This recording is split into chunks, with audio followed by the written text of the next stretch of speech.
जय माँ इंद्राक्षी, जय अम्बे। इंद्राक्षी धाम में दर्शकों आप सभी का हम हार्दिक स्वागत करते हैं।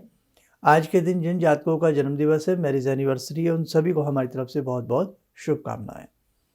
देखिएगा, छोटा सा अंक है, पहले भी हमने बोला है इसके ऊपर कि हम घर में जब पूजा पाठ करते हैं प्रतिदिन के हिसाब से, तो हम कितने दीप जलाएं।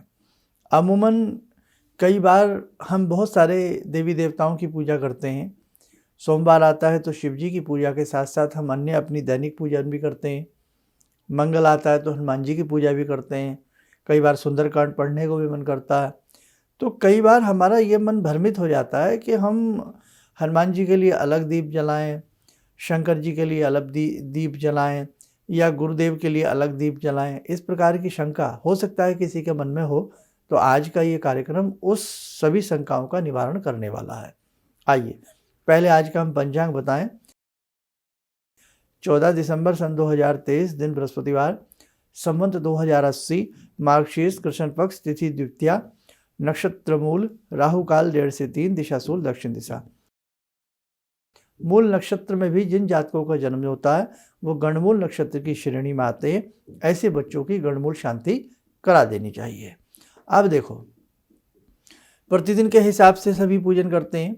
कोई ऐसे भी हैं जो बेचारे कभी कर लिया, कभी नहीं कर लिया। हर तरह की दुनिया है। और ऐसे भी लोग हैं जो बिना दीप जलाए भी पूजन करते हैं। हर तरह से बात है। मानस दीप भी जलाते हैं, मानस पूजन भी करते हैं। अब जब हम प्रतिदिन की पूजा करते हैं, प्रतिदिन की पूजा में जिन्होंने गुरु धारण कर रखे हैं, गुरु बना रखे हैं, तो वो गुरु पूजन भी करते हैं। प्रतिदिन के हिसाब से जो उन्हें मंत्र मिले हैं, उन मंत्रों का भी पूजन करते हैं। और कई बार हम कहीं से दीक्षित हैं या नहीं, हम अपने मन से भी कुछ पूजाएं करते हैं। हमें किसी ने बताया नहीं है, लेकिन कुछ पूजा हमारे मन को भाती है। जैसे मिसाल के तौर पर बहुत लोग प्रतिदिन शिव पुराण पढ़ते हैं। कुछ लोग प्रतिदिन के हिसाब से दुर्गा कवच भी कर लेते हैं। कुछ लोग शिव चालीसा, हनुमान चालीसा, राम रक्षा स्तोत्र, आदित्य हृदय स्तोत्र, अपने अपने हिसाब से बहुत कुछ सभी लोग करने का प्रयास करते हैं। और कोई बुराई भी नहीं है। भगवान का नाम जितना जपा जा सके उतनी अच्छी बात है। लेकिन गुरु से बंधने के बाद हम गुरु मंत्र, या जो भी गुरु ने जिस देवी देवता का आपको मंत्र दिया है, उसके प्रति प्रीति ज़्यादा जगाइए, उसके प्रति अनुराग ज़्यादा रखिए, उसके प्रति ध्यान श्रेष्ठता ज़्यादा रखिए।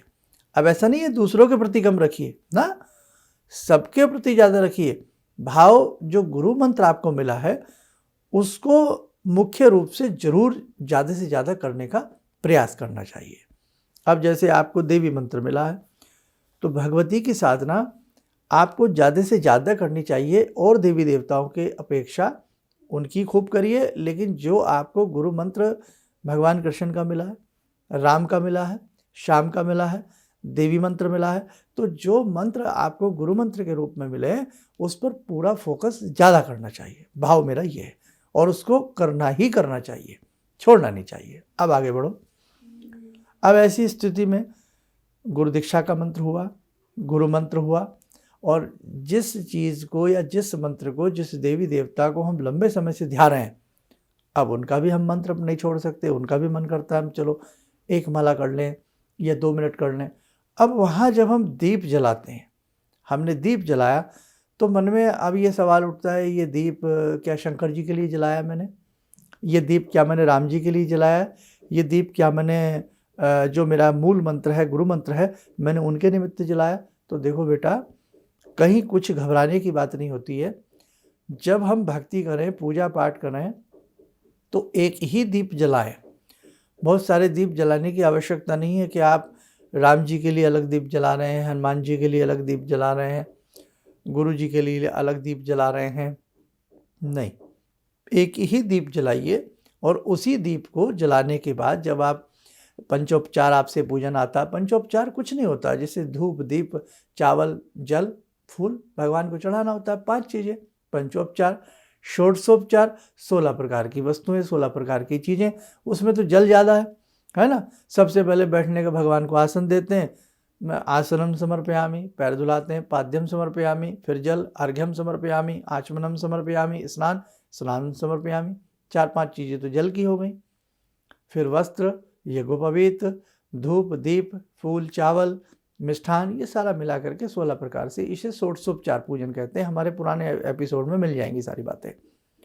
आपसे ये भी ना हो, आपके पास फूल है, चावल है, मिष्ठान है ना, जल तो सबके पास होता ही रखा हुआ पंचपात्र में।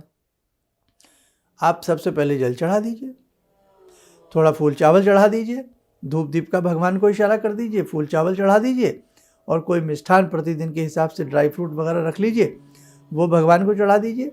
और उसी के साथ साथ एक काम और करिए आप, जो आपने दीप जलाया है उसी दीप का इशारा सभी देवी देवताओं की तरफ कर देना चाहिए।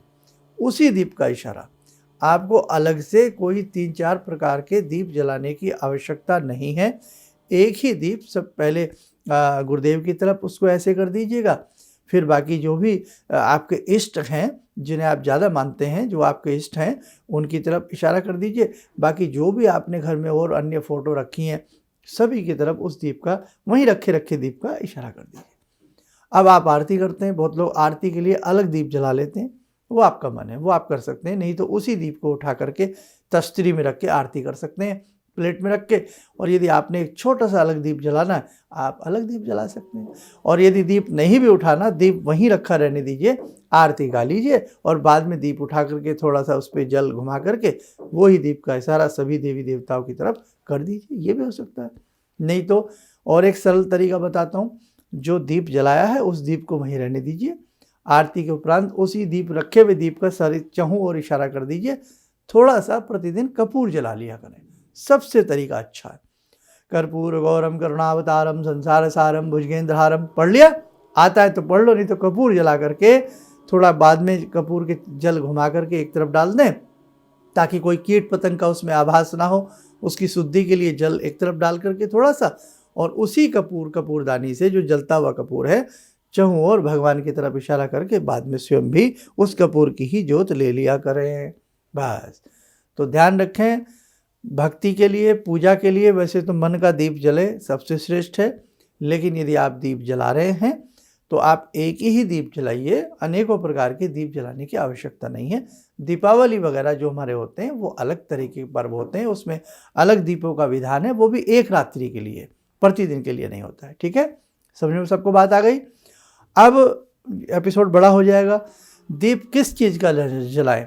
जैसे चांदी का सबसे अच्छा होता है, पीतल का बहुत अच्छा होता है, चांदी, पीतल, तांबा, तांबे का भी दीप जला सकते हैं, तांबे में भी घी जला सकते हैं, कोई दिक्कत नहीं है। और नहीं तो मिट्टी का दीप भी आप लोग जला सकते हैं। अब इसके साथ साथ एक चीज़ और सुन लें, कई बार आपके मन में होता है उसमें घी यूज करें या उसमें हम क्या यूज करें। देखो भाई, अपनी अपनी पॉकेट अलाउ करती है। जो चीज़ शुद्ध मिल जाए, घी मिल जाए तो घी यूज कर लें, नहीं तो मीठा तेल, जिस मीठे तेल को क्या कहते हैं, तिल का तेल कहते हैं, तिल का तेल आप अपनी भक्ति में, पूजा पाठ में प्रयोग में ला सकते हैं, बस। तो ये ध्यान रखें। नहीं तो देसी घी तो सर्वसुलभ मिल ही जाता है, और देखो पॉकेट अलाउ नहीं करती, तो भगवान तो कहते हैं कि बेटा मेरा केवल मानस पूजन कर लीजिएगा। कभी मैं मानस पूजन की आपको पूरी विधि बताऊंगा, उस तरीके से भी कर सकते हैं। मानस पूजन में धूप, दीप, फल फूल किसी चीज़ की आवश्यकता नहीं होती है, सिर्फ मानसिक भावना से भगवान को दीप अर्पण किया जाता है, फूल चावल अर्पण किया जाता है, मानस पूजन किया जाता है। कभी फिर बताएंगे। तो बाकी बेटा एक ही दीप बहुत है, और जो भी आपके पास सुलभ हो जाए, देसी घी हो जाए, मीठा तेल हो जाए, और यदि मीठा तेल भी आपको सुलभ ना हो सके तो फिर कड़वा तेल, जिसे कहते हैं सरसों का तेल। बहुत लोग कहते हैं सरसों का तेल जलाना ऐसा है वैसा है, नहीं, ऐसी बात नहीं है। पहले जब सरसों के तेल का प्रचलन था, सरसों के तेल के ही दीप जला करते थे, देसी घी के और सरसों के तेल के। तो आपको जैसी सुविधा लगे, लेकिन जो भी जलाएं शुद्ध हो, अच्छी स्थान से लिया गया हो या घर का हो तो ज़्यादा अच्छा रहता है। और भगवान तो भगवान हैं, वो भावनाओं से प्रसन्न होते हैं, आपकी निष्ठा से प्रसन्न होते हैं, आपकी भक्ति से प्रसन्न होते हैं, आपकी श्रद्धा से प्रसन्न होते हैं, न कि घी तेल से, है ना। घी तेल तो वो हमें स्वयं प्रदान करने वाले देवता हैं। आइए समय हो चला आज की ध्यान साधना का, जुड़ते हैं आज की ध्यान साधना में भगवान श्री राम से। ॐ रामो राजमणि सदा विजयते, रामं रमे संभजे, रामेण विहता निशाचरचमू रामाय तस्मै नमः। रामा नास्ति परायणं परतरं रामस्य दासोऽम्यहम्। रामे चित्तलया सदा भवतु मे भो राम मामुद्धर। राम रामेति रामेति रमे रामे मनोरमे सहस्रनाम तत्तुल्यं राम नाम वरानने। आदो राम तपोवनं दिगमनं हत्वा मृगं काञ्चनं वैदेहीहरणं जटायुमरणं सुग्रीवसंभाषणं बाले निग्रहणं समुद्रतरणं लङ्कापुरे दाहनं पश्चात् रावणकुम्भकर्णहननम् एतद्धि रामायणम्।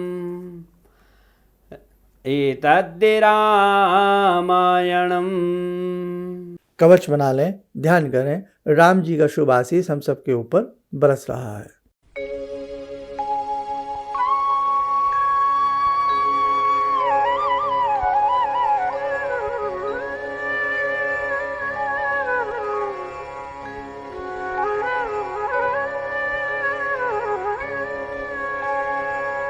ओम बोलते हुए नेत्र खोलें, सामान्य हो जाए। देखो साधकों, प्रतिदिन एक संदेश दिया जा रहा है कि दीक्षा का क्रम प्रारंभ हो चुका है। जो भी साधक संस्थान से दीक्षा लेना चाहते हो वो अपना फ़ोन नंबर, नाम और कहाँ से बोल रहे हैं आप वो लिखा सकते हैं। और जिन साधकों ने दीक्षा पहले ली है संस्थान से, हम लोगों से, हमसे पहले दीक्षा ली गई है, संस्थान से ली है, तो वो साधक अपना एक बार दोबारा से मोबाइल नंबर, नाम और कहाँ से हैं ये ज़रूर नोट करा दीजिएगा। नया रिकॉर्ड बनाया जा रहा है। और इसके अगला संदेश, क्योंकि आप बोर मत होइए, रोज़ रोज़ एक ही संदेश देना पड़ रहा है, ज़रूरी भी है क्योंकि रोज़ रोज़ हज़ारों लोग नए भी जुड़ते हैं, इसलिए नया संदेश रोज़ रोज़ वही संदेश देना पड़ता है। अब पुराने जो लोग हैं वो अपना नाम नंबर लिखवा दें। नए लोगों को दीक्षा सेट सभी को PDF फाइल के रूप में भेजा जा रहा है। जिनको ना मिला हो पेशेंस रखें, सभी को मिलने वाला है। 22 तारीख से 22 दिसंबर से मोक्षदा एकादशी से आप लोग अपनी ये साधना प्रारंभ करेंगे। लेकिन हमारी आपसे प्रार्थना है आप उसका प्रिंट आउट जरूर निकलवा लीजिएगा। जो बिल्कुल रूरल एरियाज से हैं, ग्रामीण आंचल से हैं, जहाँ ऐसी सुविधाएं नहीं है प्रिंट आउट निकलवाने की, वो मजबूरी है, बात अलग है। नहीं तो आपके आसपास का कोई बच्चा बालक शहर पढ़ने जाता हो तो उनको वो PDF फाइल दे सकते हैं। उसका प्रिंट आउट 4-5 रुपये में 10-15 रुपया तक निकल जाता है। कोई बहुत महंगा इसमें खर्चा नहीं आता, मतलब कागज़ आपके हाथ में निकल करके आ जाता है देसी भाषा में। और सामने रखी हुई एक कागज़ पुस्तिका नुमा से आप पढ़ेंगे तो ज़्यादा उसमें शुद्धता रहती है, सरलता रहती है। मोबाइल से देख देख करके किसी चीज़ को पढ़ना बहुत अच्छा नहीं माना जाता। बीच में कई बार फ़ोन भी आ जाता है, उसकी लाइट भी बंद हो जाती है, तो वो ठीक नहीं है तरीका। अगर वास्तव में आप दीक्षा से जुड़े हैं, भगवान से जुड़े हैं, तो ये प्रिंट आउट आप 22 तारीख तक ज़रूर अपना अपना सभी लोग निकलवा लें। इसके लिए एक छोटी सी वीडियो बनाने वाले हैं, उसमें थोड़ा सा और तौर तरीका आपको दीक्षा के मंत्रों का हम लोग बता देंगे। नए साधक जो दीक्षा लेना चाहते हैं या जिसने कहीं से भी कोई दीक्षा ले रखी है और उसका मन है कि हम इंद्राक्षी संस्थान से, धाम से जुड़ें, हम भी दीक्षा लें, तो आप दीक्षा ले सकते हैं। कोई पाप नहीं लगता, कोई किसी प्रकार का दोष नहीं लगता। और एक बहुत बड़ा संदेश, हम आगे अपने जितने भी हमारे शिष्य जुड़ते जा रहे हैं, हम एक बहुत बड़ा कार्य आप सबसे करवाना चाहते हैं। ऐसे भी बहुत हमारे शिष्य हैं जिन्होंने दीक्षा नहीं ली है, लेकिन वो बहुत हमें अच्छे से सुनते हैं, समझते हैं, हमसे जुड़े हुए हैं, तो बहुत अच्छी बात है। आप सबकी एक बहुत बड़ी जिम्मेदारी अब बनने वाली है। 10 मिनट के अंदर हम एक विशेष साधना देने वाले हैं, लेकिन प्रार्थना कम से कम 11, 21, 51, 31 लोगों को उसमें जोड़ने का प्रयास करें। अभी से अपने मन में कागज़ पर एक लिस्ट बना लें कि इस साधना से इस बार हम इतने लोगों को ज़रूर जोड़ेंगे। ठीक है, चलिए, समय आज का बहुत आप सबका लिया हमने। बस ऐसी ही हमारी सारी बातें ध्यान से सुनते रहिए। और जो भी आपके मन में साधना मार्ग को लेकर के कन्फ्यूज़न हो, आपको कोई भ्रमित होते हो या कोई घबराहट होती हो, उसके लिए आप हमें कमेंट्स लिख दिया करें अपने अच्छे अच्छे सवाल, हम जरूर अपने इस कार्यक्रम में उनको शामिल करने का प्रयास करेंगे। गायत्री मंत्र को लेकर के पहले बहुत ऐसे क्वेश्चन आते थे, क्या गायत्री मंत्र हम बोल के पढ़ सकते हैं, क्या महिलाएं गायत्री मंत्र पढ़ सकती हैं?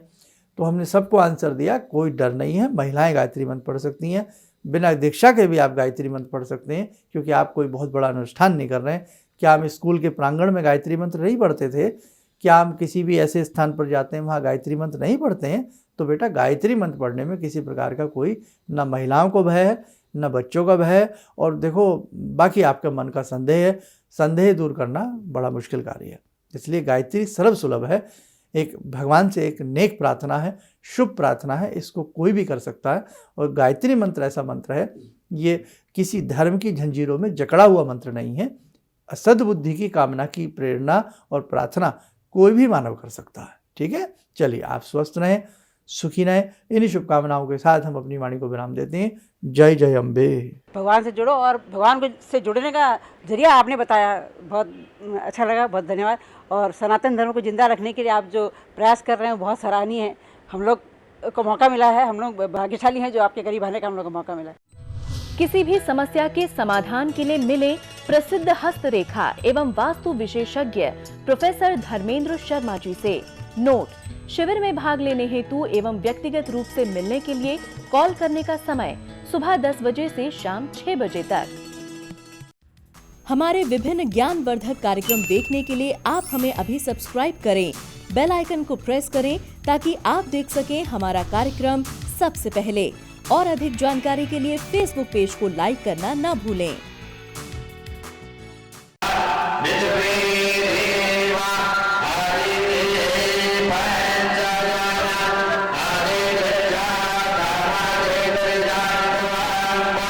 Yo